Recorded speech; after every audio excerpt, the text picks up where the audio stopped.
week against Kansas, where they had almost 700 yards of offense and really were unstoppable. And they've been outstanding in all the areas you peel it back, whether that's rush defense or pass defense or scoring defense or red zone defense. If that's offensively, how efficient that they've been. They've got, incredible weapons at the skill position. They lost some great backs last year, and they've obviously shown they've really recruited well. Brooks is one of a number of their backs that is running really, really well. Worthy, Mitchell, Sanders, amongst others, are just some really incredibly talented players. Ewers he's a true freshman last year, played pretty dang good, and is playing at a really high level. Obviously against Alabama in Tuscaloosa, threw for just south of 350 yards and was the national player of the week. So again, we got a great challenge. They're spearheaded on defense by Jalen Ford, who's good of a linebacker that's out there in college football, and special teams have been really strong for them. But again, I like where we're at as well. I want to see where we're at. If you want to continue to improve and create change, we're certainly not where we want to be in any way, shape, or form. That doesn't mean that you're not thankful for your players and their coaches and the hard work that guys have put in and the success that we've had. You got to celebrate. Can't forget to celebrate successes along the way, but always keep the right perspective about what lies ahead and what your objectives and goals and hopes are. And so again, as we said a number of times, we've got a lot of work to do, but our guys have done a lot of things really well. Did want to mention Dylan, who's been outstanding this year. He's one of 6 FBS players since the start of the 96 seasons to complete at least 75% of his passes through the first 5 games of the season, while also throwing for 15 touchdowns with 2 or fewer interceptions. And he's done a great job. We've had 14 different players offensively that have caught touchdowns this year. So speaks to, the depth that, we're developing at a variety of the skill positions as well. And then, again, something that we've done a great job of as a team is we've taken care of the football, and we've created, several turnovers at being +8 in the turnover margin. And again, our guys are, working incredibly hard, as I said, but they know that we've left a lot out on the table as well. So I really like where we're at mentally, but again, recognize the excitement and all the things that go along with playing down in the Cotton Bowl. For us, our vision is, if we're fortunate enough to win the game, we'll be 6-0 and going into a bye week with back half of a season to go, and still a lot of work to do. And if for some reason, it doesn't work out the way we want it to, we're still going to go to the bye week, and we still got the back half of the season to attack and continue to improve and get better. So with that, I'll open it up for questions. Start in the middle, Eric Bailey. Brent, you've coached in multiple big games that have seen quality quarterback play. How big has quarterback poise been in those big games? And can you speak about the aspect of both Dylan and Quinn Ewers in this matchup, quarterback poise, and how important that'll be for both those quarterbacks? Well, again, don't try to force the issue. Let the game come to you. But all successful quarterbacks will be the first ones to tell you they're successful because they're surrounded by pretty good parts. And, whether that's a good line, it's a good running game, that's, quality receivers that can get open and they can block in the run game, a defense that'll complement them and not, put them in tough positions. But poise is incredibly important at that position, without question. Everybody looks to that person from a leadership standpoint and a focus standpoint, sometimes emotionally as well. But that goes with that position from a leadership standpoint a lot. is on that guy, and you have to have some special qualities. Both of those quarterbacks have special qualities. Both of them have, been playing the position, for a long, long time. And Quinn certainly is playing at South Lake there in Dallas, and then going to both Ohio State and Texas. He's in as big of an arena as you can be in both in high school and in college. So, but both of them are incredibly well equipped to have the right poise. It is an important quality trait to have in all situations, and this week will be no different. But I would be negligent if I didn't say part of that key is, again, just trusting the team that you have around you, and you don't try to, this week I got to put on my Superman cape. That's not the case. And but you got to play well. You can't go around and fart around and make bad decisions and not have great ball security and not execute, within the system. Yeah, Brent, obviously in a game like this, establishing the run can be really important. But where do you feel like your running game is right now, and specifically Marcus Major? How do you feel about how he stands here? Yeah, Marcus stands great. We want to continue to improve in our run game and in every part of our, again, all of our schemes on both sides of the ball. We're not, where we need to be yet, and so it always has been an important part of this game. If you peel it all the way back, rushing the football is incredibly important. A team that is better at running the ball, and the turnover margin, the big play margin will have a big impact on the game. Yeah, Brent, this is historically this is a series of streaks. One team sort of gets command and wins for a pretty good chunk of years. How important is it to make sure they haven't started one? With the way they beat you last year, how important is it to quelch that momentum? I mean, I don't know if the momentum, usually you say the momentum a year ago shouldn't have anything to do with this year. We've got a much different team. Many of the players in our locker room weren't here, but there's certainly many that were. I don't want to, skirt over that issue, but it's always important. I mean, I want to win every year, every game, and whether it's this week or it was last week. And, I don't know if, there has been some streaks. I don't know what that exactly looks like, but we need to, play well this week. That's the expectation. That's what we're working for. That's what we're preparing for. That's what our guys should expect if they have a great week of work. And again, we should be a confident football team going against another confident football team. Hey, Brent, I know you talked about Danny's improvement before, and you've mentioned that lots of times it's understanding and recognition. But was there a time for you when you sort of saw the key in the lock almost for him, that it sort of started to come together in a way that maybe you saw the direction he was headed? Yeah, I would say probably this summer. Just his leadership, he just took it to another level. Just demanded a lot from his teammates. Told the coaches to stand aside, and had a wonderful summer with the guys. And of course, that's, he had a lot of willing teammates that went along, but a lot of them incredibly hard work on their own all summer long. And I think it takes that first to really start to come into your own as a player, and through all that work, the improvement in his knowledge, the improvement through that work. He had a lot of confidence coming into the season, and up to this point, he's played pretty good. Hey, Brent. There's always a lot of discourse this week, whether it's from fans or us, the media, generate a lot of it. We only got 4 guys to talk to this week, 4 veteran guys. Is that just a decision of, hey, we have a singular focus, this is a... Yeah, you want me to be totally honest. I know how, like, a lot of times on Mondays or Tuesdays, when you talk to the guys, it's still about last week. It's never about this opponent.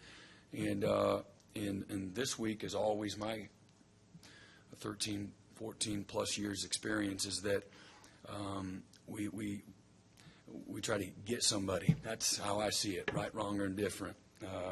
I still like y'all and respect y'all, but it's like, oh, let me see if we can get him to say something. And so that's now we want to talk about this week's opponent, you know. So we got 4 good ones to represent us, you know, the right way. But that's it. Does that just speak though to like this week is different than a lot of weeks? I mean, it's not different for us in a lot of ways. Most ways it's not.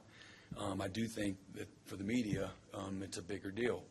That's not a bad thing. It's not a great thing, whatever it is. But that's my experience in dealing, you know, that's a lot of experience. Brent, you mentioned Brooks and what he's been doing on the ground. Seems like he's really got it rolling the last 3 weeks especially. What have you seen from him that makes him so effective in the running game?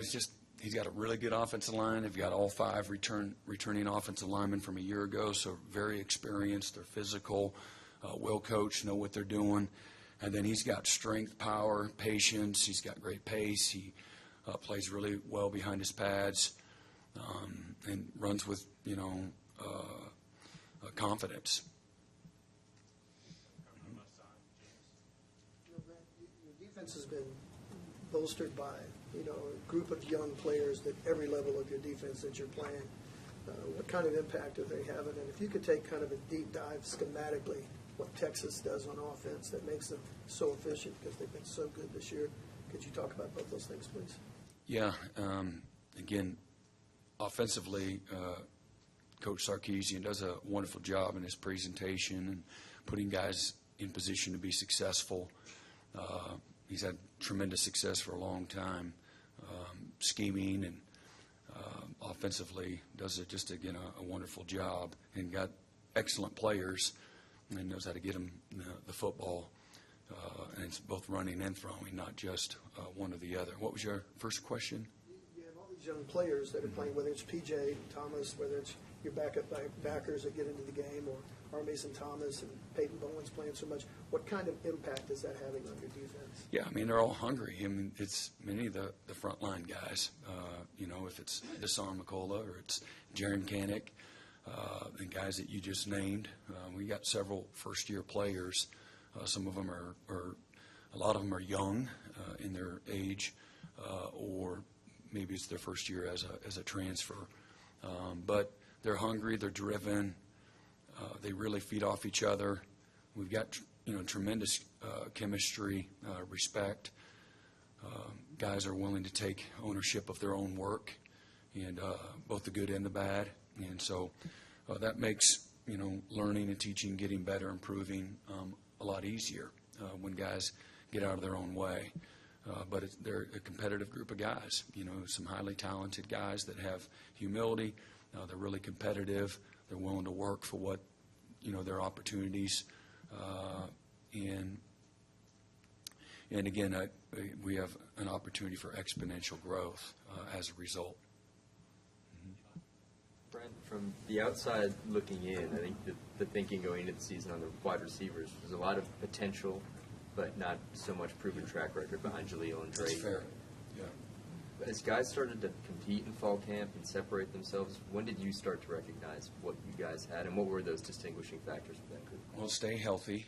And another year of, you know, we had several freshmen, just young guys that they were just freshmen, whether it's Freeman or it's, you know, Gibson or it's Anderson, you know, those guys in particular. Certainly we got Petaway, that's a freshman now. And then, again, we've had a couple of transfers. You know, J.J. hasn't played. He just got cleared. And Andrell just got here, you know, in the summertime. So there's a lot that you just didn't know. Probably leaving out somebody. And but LV was, you know, a second year here. And then you had 2 guys with Drake and, you know, Jaleel that had proven. But we didn't have a proving starting group. We certainly didn't have proven depth. And the improvement was very incremental. And then you got to get into games, you know, to me, to prove that you've made the improvement in all the right areas. If that's blocking, if that's making competitive plays. Fall camp, we start making, you know, several competitive plays, more so than what we had as a group. And again, the season, has given guys the opportunity, and they've responded. But Emmett's done a great job. They've all done a great job at working at their craft, spending a lot of extra time together, with the quarterbacks. And again, a year ago, just didn't. We weren't able to have. Several of the guys are just freshmen out of high school, and it just took a little while from a maturation standpoint. Yeah, Brent, Jacob Lacey is the only first-year player to be named the captain for this week. What does that say about him, and how pleased have you been with the production at the Texas line? Yeah, I mean, a lot of times they may not show up in the stat sheet, but they're spilling the ball to somebody else or getting, we had the most knockdowns we had all year last week, and a lot of guys with several knockbacks. Jacob has, remember, he had missed since late May, and he's just kind of getting into his groove, if you will, when it comes to, the speed of the game, the fundamentals, pad level, playing quick and efficient. And he's a really, really hard-working guy, super positive, easy to coach, brings out the best in guys around him. And so he's, earned this opportunity. Brent, this weekend will be the first time since 2011 both teams are undefeated going into the game. That last time you guys won pretty handily. The defense had 3 touchdowns. Just maybe what do you remember about that 2011 game, and when both teams have a lot on the line like this weekend, how do you keep the team, poised and make sure they stay focused? Well, I mean, as we know, this game is always really important regardless if you're both undefeated or not. I remember Coach Harzen was the offensive coordinator, and we had a good team that year. We played really well that day. I think they maybe returned a kick for a touchdown. Is that right, in that game? So I remember I was mad about that. I say mad, all in the right perspective, but we had scored 3 defense touchdowns, and I remember that. And, it was, beautiful day. Coach, Texas has done a real good job of recruiting, as you have, but along the offensive and defensive fronts, it seems they are a little bit ahead. I'm wondering how you compare the two fronts, just in the physical nature and the impact of the game. Can you address that? Well, again, I think that goes without saying. And Texas has recruited well for a long time. They've done a great job from a development standpoint, both lines of the scrimmage. I like where our guys are at, and our guys have, we've recruited well as well, and I feel like that our guys have made the improvement that we'd like, and we still want more, just like I'm sure they do. But it, again, should be a good matchup, both sides of the football. And I think if you want to win this game, I think you got to win the lines of scrimmage. You certainly can't lose the line of scrimmage. If it's a push and then some other part of the game that you're better in. But I think that's going to be a critical part, of this game, no doubt about it. I'll take you back to the 2011 game Jesse referenced, Brent. The first turnover you forced that day, you called blitz off the edge with Colvin and Nelson corner in at linebacker. Worked out perfect. Forced their first turnover. Sort of set the tone for what was a really good day for your defense. The camera cut to you, and you were as excited about the play as your guys. I'm going to use that to ask whether this is a pride game for coaches as much as it is players. Yeah, I mean, I'll just be honest. This may not be the answer that you're looking for, but every week your pride is at stake, and I don't say pride as an ego, just pride in everyone's work together. And there's nothing that that satisfies me more as a coach is to see our players have success through all their hard work. So, hey, I'll never make apologies for celebrating, the success of from a lot of hard work. See the players have success and be excited. This is a game of emotion and enthusiasm and intensity and a lot of hard work and a lot of tough moments. So when you have an opportunity to celebrate, celebrate and keep it in perspective. Celebrate hard, don't celebrate long. And but again, this game is, there's a lot of people in this state and a lot of alumni that are south of the Red River that, I've always taken great pride in doing a good job with whatever role I had, knowing that the college universities that I work for are counting on us to put out a great product and something for them to be proud of. That part, listen, I don't coach for cheers and likes and clicks, and I don't. When things go bad, I'm not affected that way either.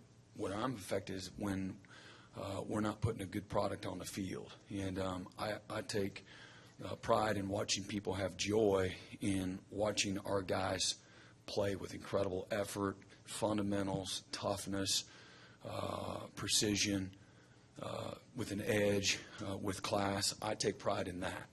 And that's in every single game I've ever coached. I know that's a responsibility of my position as a coach, as a coordinator, certainly as a head coach. It all falls under you as a coach. If you got the right stuff to you, it should matter to you.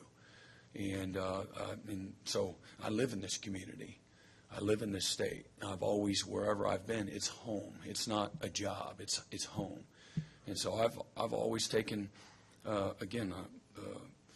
just look at myself, and there's a huge responsibility. And part of our responsibility is to, or maybe the gratification comes from having people that love your team, the Sooners, have pride in how we're doing what we're doing. We play football. We win games, but how we do what we do, to me, that's what people take the most pride in. Mm-hmm. Coach, I noticed you have different leaders as receivers in touchdowns, receptions, and yardage, which I think is kind of unusual. Kind of hard to tell who the favorite receiver is, if there is one.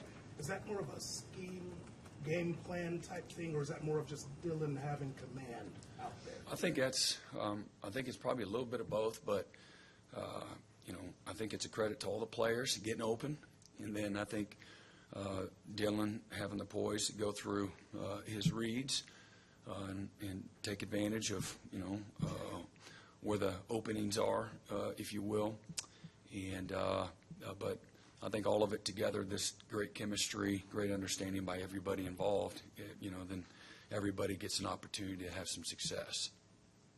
Yeah, Brent, you just mentioned the emotion, the intensity of this game. You're going to be counting on a lot of freshmen, a lot of first-year players, a lot of transfers, a lot of young guys. What's your message to them about the waves of emotion that come and go in this game? And is your message going to be lost on them until they actually get down there and feel it for themselves? Well, again, it's going to be the same. At some point in time every week, I talk about don't allow your emotions to hijack you, and from a poise, from a execution, from a precision, from a focused intensity. You can't just be intense and a crazy guy out there. You got to have a focused intensity. Which leads to details and precision and execution. And so, you go to practice, and it's a very passionate, intense practice. And I want our guys to feel a sense, some semblance of a game day, and the accountability that goes with it too. So that by game day, and again, you're not losing your mind. I'm not naive. I know what an environment can do, and but we're talking and trying to nurture that year round, and not to allow external factors to be a part of the game. Hey, man,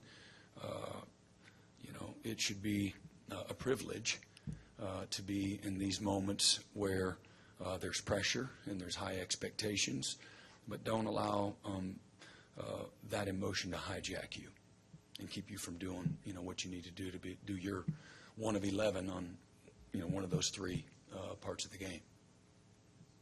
All right, John Shane. Yeah, Brent, kind of piggybacking off what Uwe asked, with so many transfers nowadays, it used to be maybe a quarter of your roster. This was the first time they were experiencing this game, but you knew it was only going to be about a quarter every year. You mentioned last night 50 guys. This will be their first trip down there this year. I mean, do you have to spend a little more time trying to educate them on what they're going to get into? We again just assuming that, say it's a year you have, 10 new guys. I mean, you spend time every year trying to. We were going to Jack Trice Stadium a year ago. We spent time. All right, here's what's going to be like. You're trying to. When you're not in familiar territory, they have an expectation now here at home. So I think every coach in America will try to create some level of comfort, ahead of time. All right, here's what we can expect. This is what it's going to look like. Again, until you're in all those different environments, nothing, is going to be adequate enough. But you only have so much time in a week. Still, same size field and all those things. Still comes down to a game of doing and execution, and nobody in the stadium is going to play. And so again, you just hopefully through several months of nurturing maturity and mindset and focus and the things that it takes to win, hopefully those things will become second nature. But a lot of these games, this game in particular, my experience has been that there comes a few crucial moments. There's some games that it wasn't competitive for the other side of the ball early on, but many of the games, it comes down to a critical. We were doing the radio show last night talking about the Superman play, and we had, I believe that was the play before we had our field goal kicker had punted the ball, and they inadvertently tried to recover it there and kept it out of the end zone and fumbled the ball around there, and now they're backed up 7-3 with not much time, pinned inside their own 5-yard line, and so now you got a conservative approach, and we played good defense, and now it's time, to throw the ball, and they expose themselves in a really tough part of the field, and next it's 14-3, and so those types of miscues, if you will,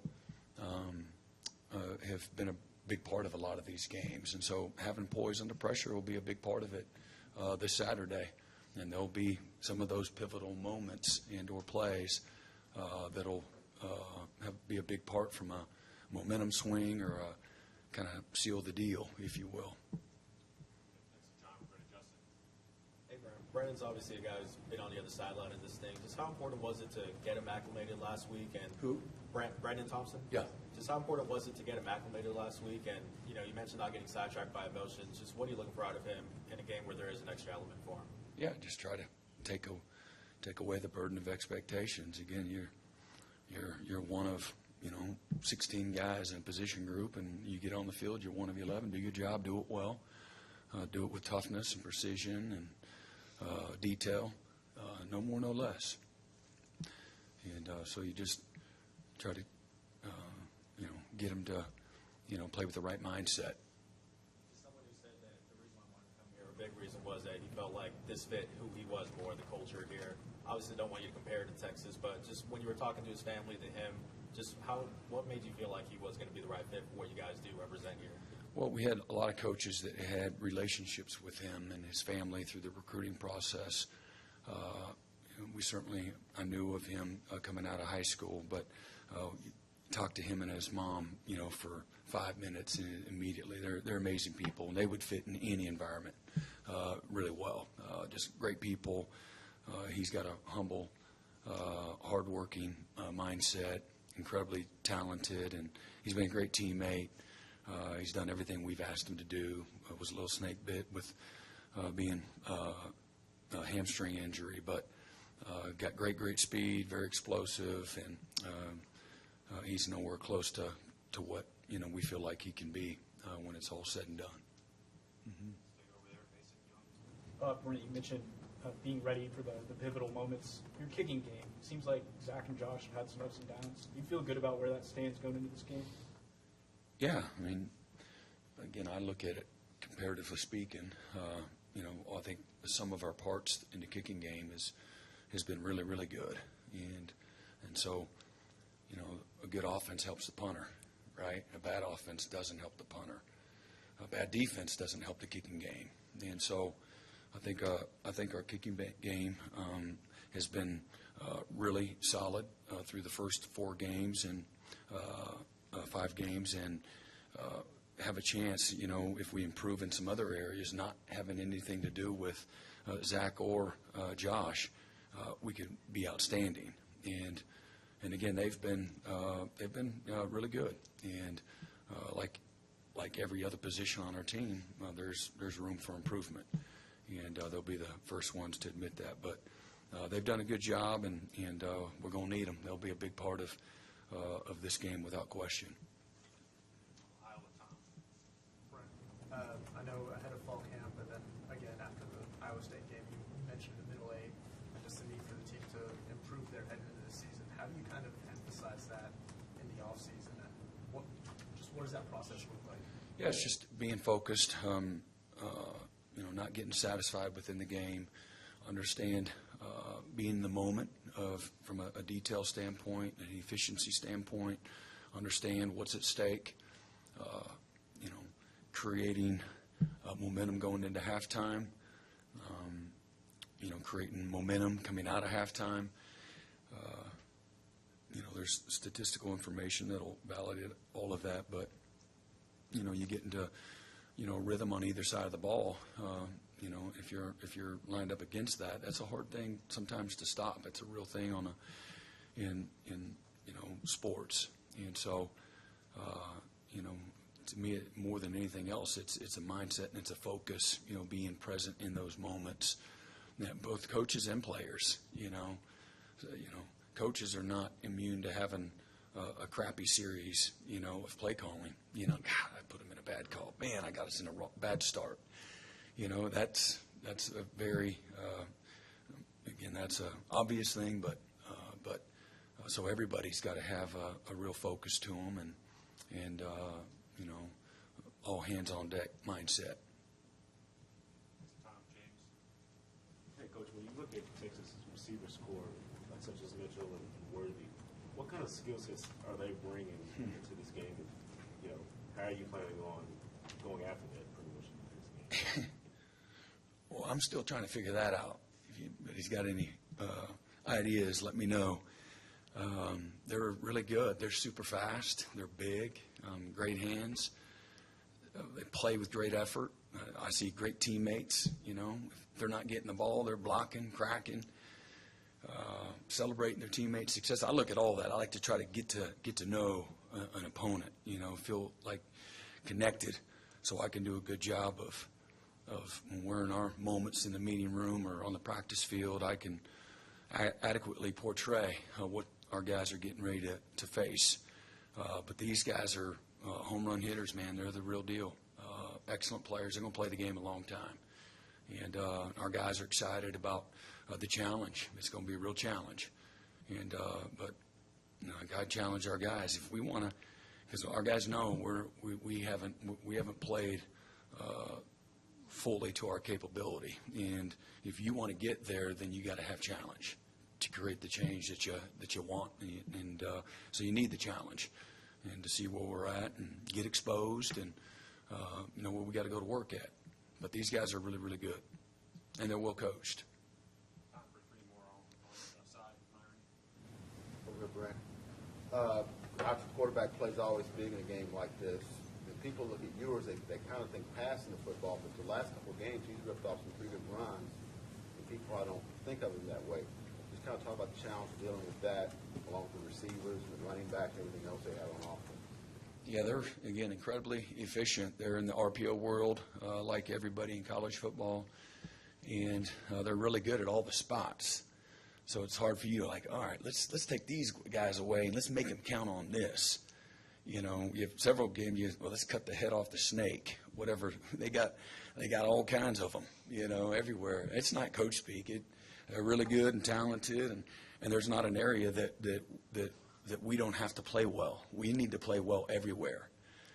You're not going to just luck up and win a game like this. Sometimes certain places you can be much better and overcome some mistakes. These guys will punish you for the smallest mistakes, and you've got to be efficient, and we don't concede anything. That's just to me, that's a mindset. It's a philosophy. Every once in a while, every game there'll be moments where you say, well, they executed, but we are not in a call that's great for that. And so you, as a play caller, you want to try to avoid that as much as possible. You don't want to have that self-talk during the game that much. But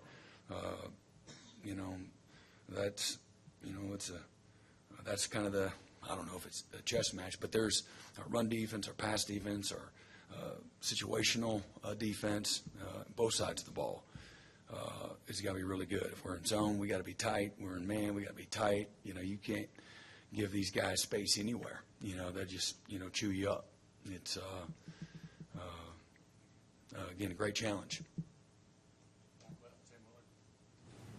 Coach, talk about the benefit of having a healthy Dylan Gabriel playing at a high level, playing with an edge, going for you this weekend.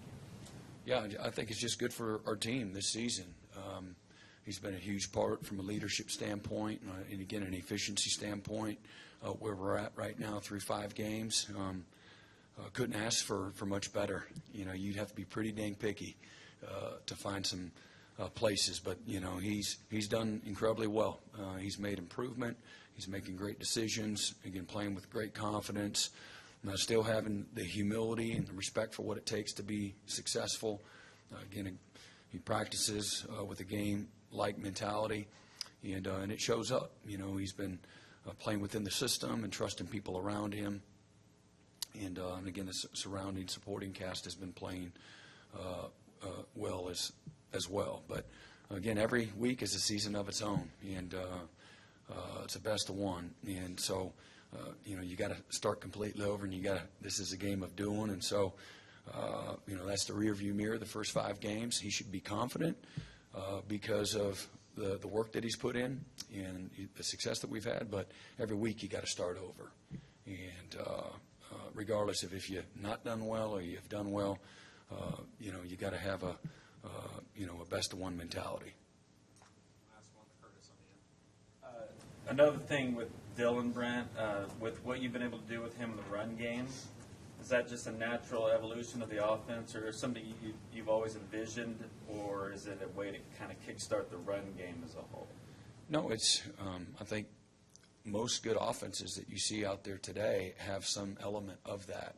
A year ago, we weren't we didn't have much depth at all at quarterback. We're a little better there now, and so I think every team that had issues maybe with the depth at quarterback would stay away from it as much as possible. And as you get a little more, it's just to have it as an element, when you need it and you feel like it can put you in a good position to be successful, more than willing to do it.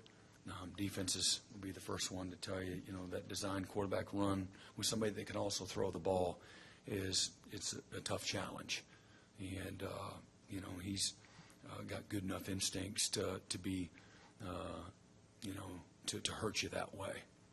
And again, he's done a nice job, using his legs to improvise, and he does a good job of keeping his eyes down the field as well to, throw guys open.